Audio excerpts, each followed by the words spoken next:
어느 날 아침, 세계에서 가장 강력한 나라가 다른 나라 대통령을 납치하듯 체포해버렸습니다.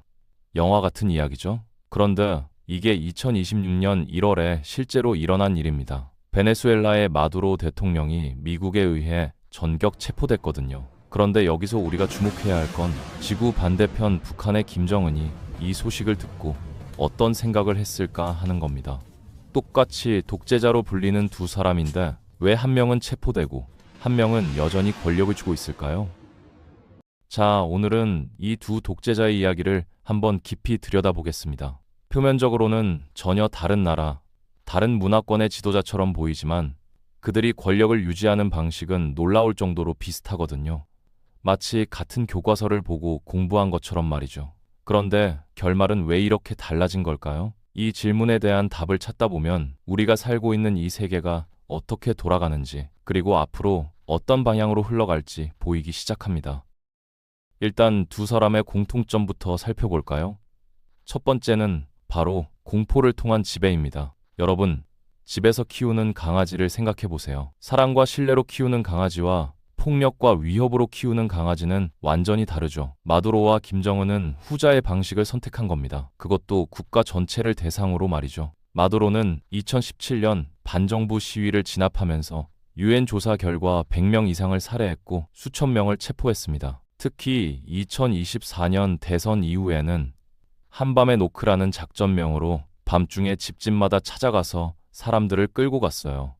1,300명 이상이 체포됐는데 그중 116명은 10대 청소년이었습니다.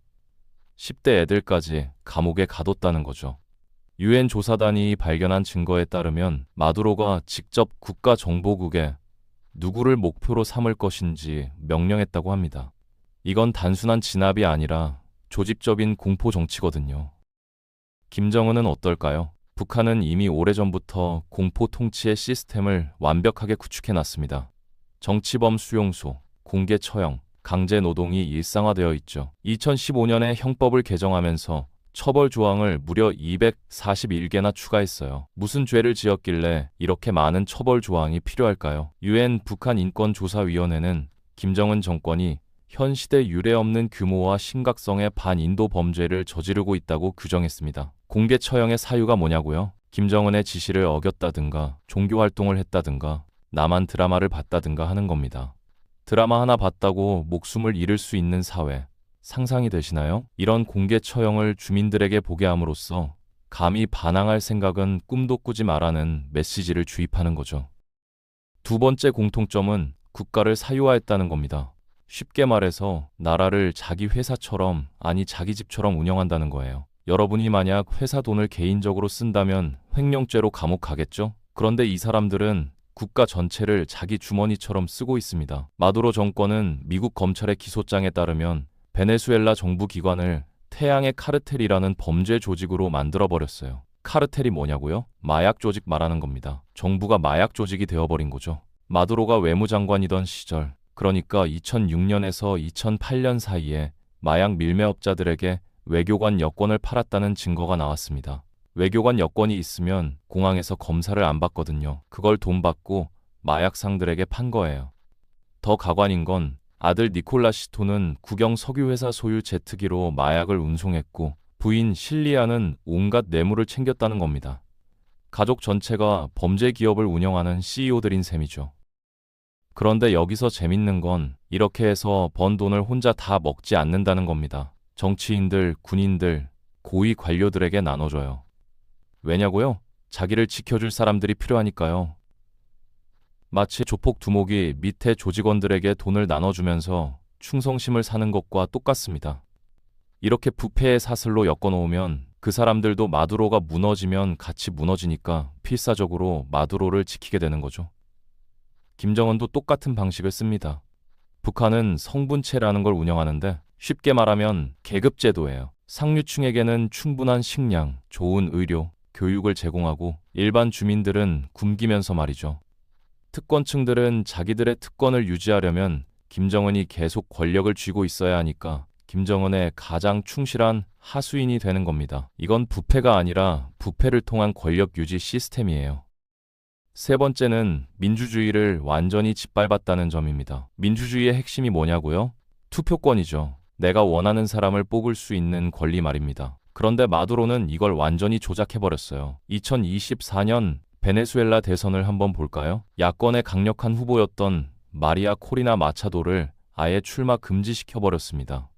이유도 웃기죠. 그냥 너는 출마하면 안 돼 라고 한 겁니다. 그래서 대신 에드문도 곤살레스라는 사람이 야권 후보로 나왔는데 출구조사 결과 65% 이상의 압도적인 지지를 받았어요. 그런데 마두로는 개표가 끝나기도 전에 자신의 승리를 선언해버렸습니다. 야권이 공개한 선거 집계 영수증을 보면 마두로가 30%, 곤살레스가 67%였어요. 그런데 마두로를 지지하는 대법원이 72시간 만에 마두로의 당선을 확정했습니다. 현지 여론조사 결과 베네수엘라 국민의 단 6%만이 마두로의 승리를 실제로 믿었다고 해요. 94%는 이것 조작이다라고 생각한 거죠. 김정은은 어떨까요? 아예 선거라는 개념 자체가 없습니다. 투표는 하는데 후보가 한 명밖에 없어요. 찬성표를 던지지 않으면 그 사람이 누군지 다 알게 되죠. 그리고 그 사람은 아마 정치범 수용소로 갈 겁니다. 김정은은 세습으로 권력을 받았습니다. 할아버지 김일성, 아버지 김정일, 그리고 자기 김정은, 이제 딸 김주애를 후계자로 키우고 있죠. 4대 세습을 준비하는 겁니다. 우리가 아는 민주주의 국가 중에 권력을 세습하는 나라가 있나요? 없죠. 그런데 북한은 이걸 당연하게 여기도록 주민들을 세뇌시켰습니다. 주체 사상이라는 이데올로기로 김씨 가문은 신성한 혈통이라고 가르치는 거죠. 표현의 자유, 집회의 자유, 결사의 자유 같은 기본적인 민주주의 권리는 상상도 할 수 없는 곳입니다. 네 번째는 국제법을 완전히 무시한다는 겁니다. 여러분, 국제법이라는 게 있죠? 나라와 나라 사이의 약속이고 인류가 공통으로 지켜야 할 최소한의 규칙들입니다. 그중에 국제형사재판소, 줄여서 ICC라는 게 있어요. 반인도 범죄를 저지른 사람들을 재판하는 곳이죠. 마두로는 2017년 반정부 시위를 진압하면서 저지른 인권 탄압 때문에 ICC의 조사 대상이 됐습니다. 그러자 어떻게 했을까요? 2025년 12월 베네수엘라 국회가 ICC에 관한 로마 규정 비준을 철회해버렸어요. 쉽게 말하면 나 이제 ICC 회원 아니야. 그러니까 날 재판할 수 없어라고 선언한 겁니다. 범죄자가 경찰서에 나 이제 법 안 지킬 거야 라고 선언하고 나가버린 거나 마찬가지죠. ICC는 2018년부터 수년간 조사했지만 베네수엘라 정부의 협조가 없어서 2024년에 현지 사무실을 폐쇄할 수밖에 없었습니다. 김정은은 더 영리했습니다. 아예 처음부터 ICC에 가입을 안 했어요. 가입을 안 했으니 ICC의 관할을 받지 않는 거죠. 그런데 2022년에 전직 ICC 판사들이 모의 재판을 열었는데 김정은이 로마 규정의 반인도 범죄 11가지 중 10가지를 저질렀다는 결론이 나왔습니다. 거의 풀코스를 다 한 거죠. 유엔도 2014년에 북한 인권조사위원회를 통해 김정은을 국제형사재판소에 기소하라고 촉구했어요.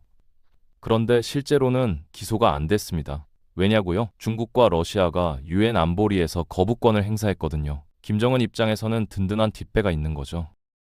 다섯 번째, 두 사람 모두 권력을 영원히 쥐고 싶어 합니다. 한번 권력을 맛본 사람이 그걸 내려놓기는 정말 어렵거든요.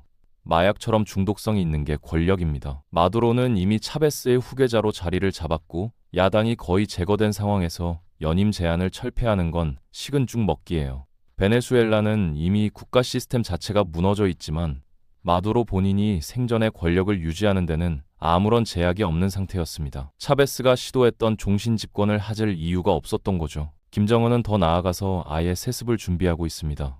딸 김주애를 공개석상에 계속 데리고 나오면서 이 아이가 다음 지도자다라는 메시지를 주민들에게 주입하고 있어요.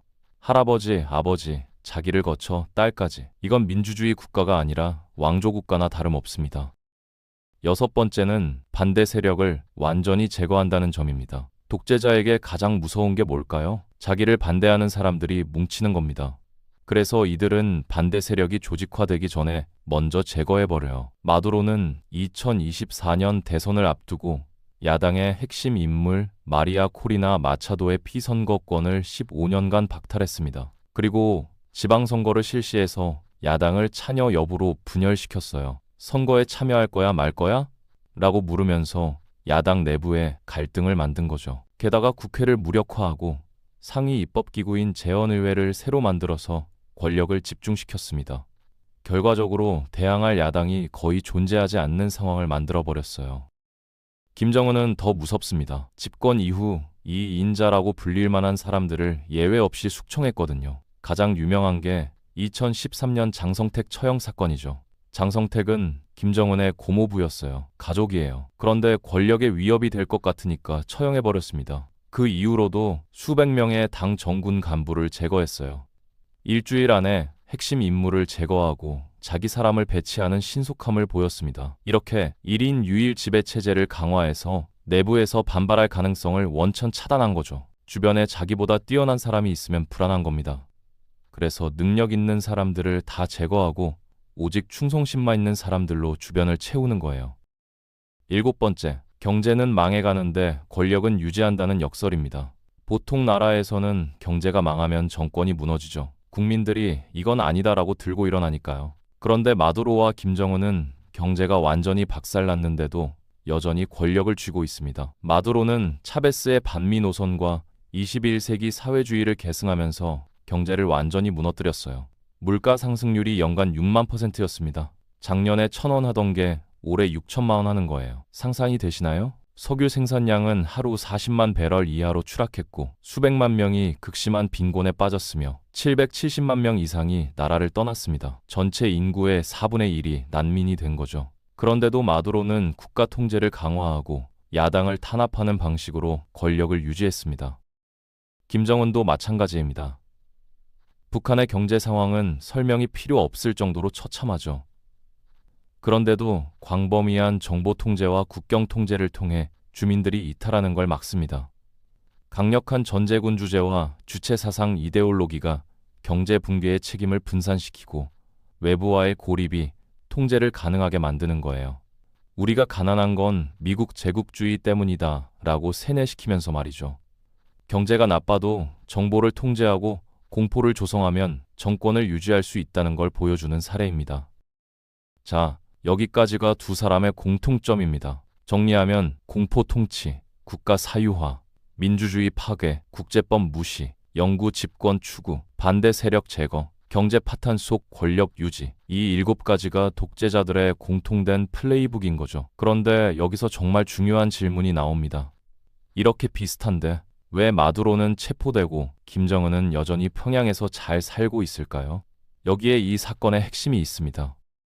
마두로가 체포될 수 있었던 이유는 크게 4가지입니다. 첫째, 미국이 2024년 부정선거를 공식적으로 인정하지 않았어요. 그러니까 마두로를 합법적인 대통령으로 취급하지 않은 겁니다. 너는 대통령이 아니야, 그냥 범죄자야 라고 규정해버린 거죠. 둘째, 지역 강국인 브라질, 아르헨티나 같은 나라들도 마두로를 지지하지 않았습니다.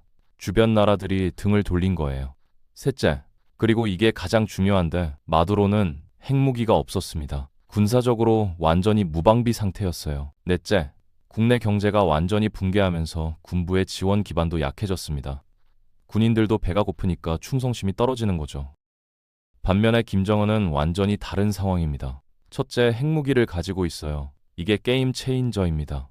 핵무기가 있으면 아무도 함부로 건드리지 못합니다. 서로 다 죽을 수 있으니까요. 마치 서부 영화에서 총을 가진 사람과 맨손인 사람의 차이죠. 둘째, 중국과 러시아라는 강력한 뒷배가 있습니다. 유엔 안보리에서 거부권을 행사할 수 있는 나라들이에요. 김정은을 건드리려면 중국과 러시아와 정면 충돌해야 하는데 그건 미국도 부담스러운 겁니다. 셋째, 북한은 이미 국제사회에서 완전히 고립되어 있어서 역설적으로 개입할 방법이 제한적입니다. 마두로는 국제사회의 일원이었기 때문에 오히려 취약했던 거죠. 넷째, 마두로 체포 직후 김정은은 즉각 미사일을 발사했습니다. 우리는 마두로와 다르다.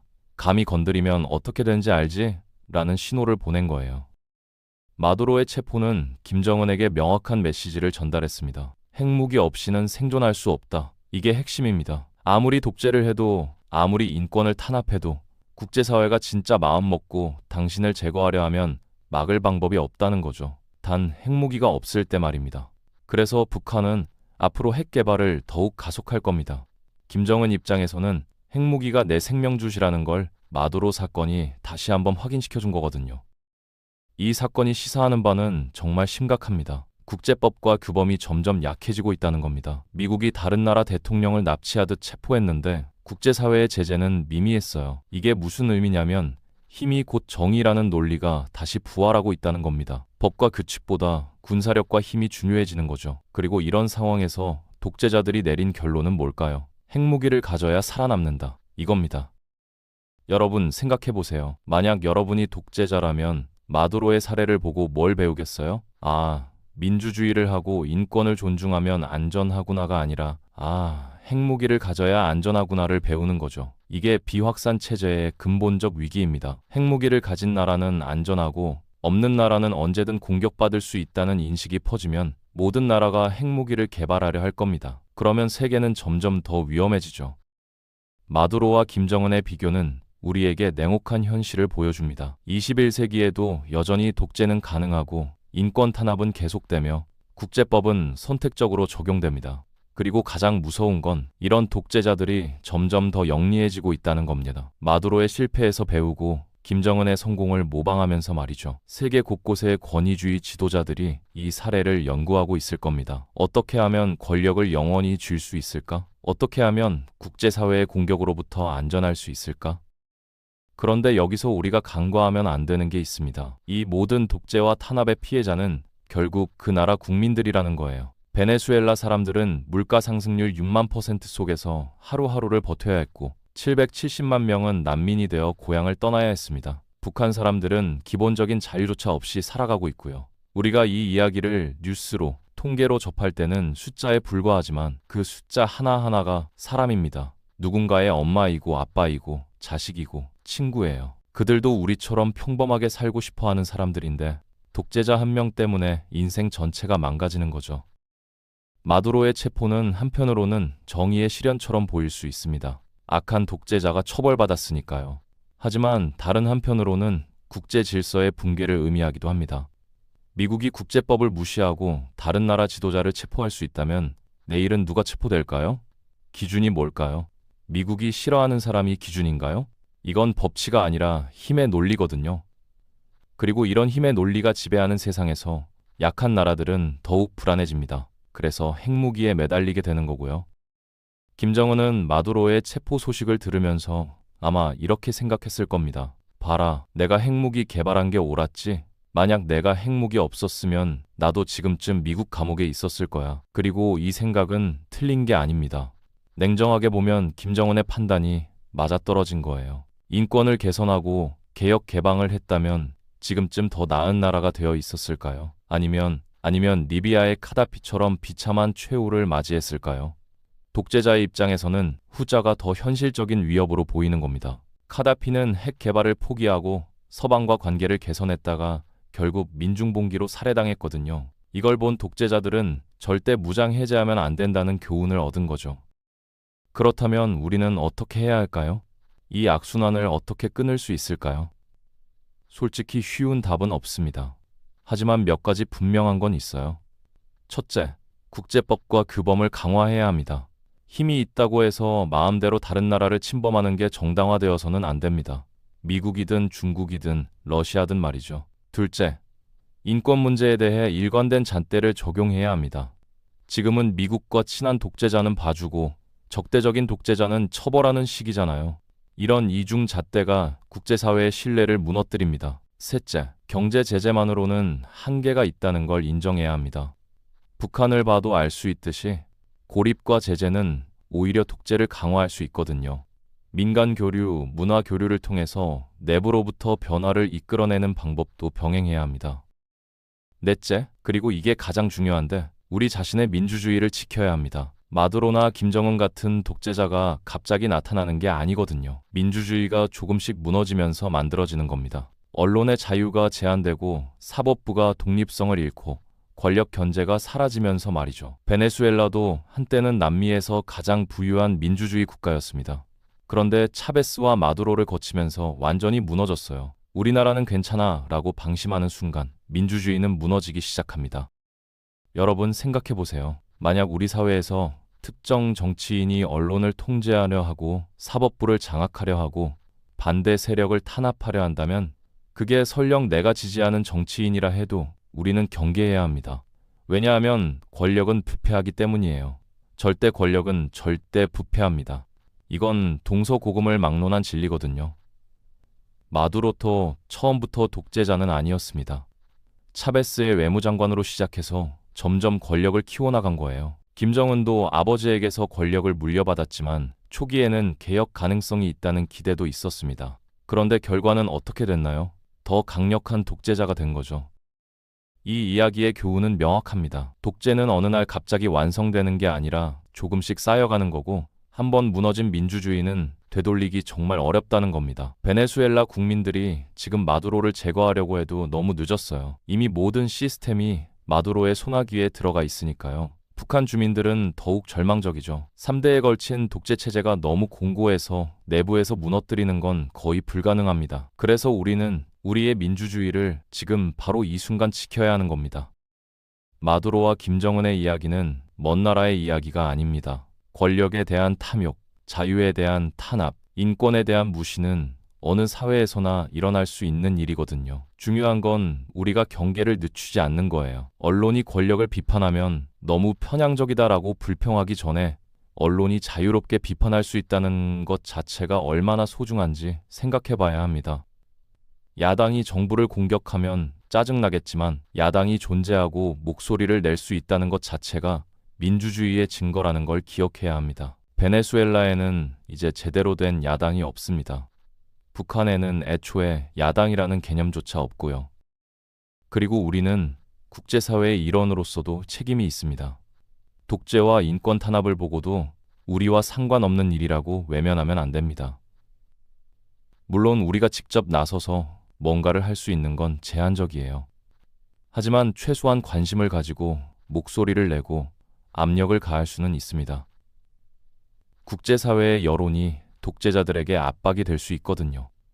마두로 정권이 국제적으로 고립된 것도 결국 세계 여론 때문이었어요. 만약 모두가 그냥 베네수엘라 내부 문제야라고 외면했다면 마두로는 더 오래 버텼을 겁니다. 북한 문제도 마찬가지입니다. 어차피 우리가 뭘 해도 안 변할 거야 라고 포기하면 정말로 아무것도 안 변합니다. 하지만 우리가 계속 인권 문제를 제기하고 국제사회가 압력을 가하고 탈북민들을 지원하고 정보를 북한 내부로 유입시키는 노력을 계속하면 언젠가는 변화가 올 수 있습니다. 소련도 무너졌고 동독도 무너졌고 남아공의 인종차별 정권도 무너졌어요. 불가능해 보이던 것들이 결국 무너진 겁니다. 역사는 우리에게 희망을 주지만 동시에 경고도 줍니다. 변화는 저절로 오지 않는다는 거죠. 누군가 끊임없이 노력하고 싸우고 목소리를 내야만 변화가 옵니다. 마두로의 체포는 한 시대의 끝이자 새로운 시대의 시작일 수 있습니다. 국제법이 무너지고 힘의 논리가 지배하는 어두운 시대가 될 수도 있고, 아니면 독재자들이 더 이상 안전하지 않다는 메시지를 전달하는 전환점이 될 수도 있어요. 어느 쪽이 될지는 우리의 선택에 달려 있습니다. 국제사회가 법과 규범을 다시 세우려 노력하느냐, 아니면 각자 도생의 정글로 돌아가느냐의 갈림길에 서 있는 거죠. 김정은은 당분간 안전할 겁니다. 핵무기가 있고 중국과 러시아의 지원이 있으니까요. 하지만 영원한 권력은 없습니다. 역사를 보면 알 수 있듯이 아무리 강력해 보이던 독재자도 결국 무너집니다. 문제는 그게 언제냐는 거죠. 그리고 그 과정에서 얼마나 많은 사람이 희생되느냐는 거고요. 우리가 할 수 있는 건 그 시간을 조금이라도 앞당기고 희생을 조금이라도 줄이는 겁니다.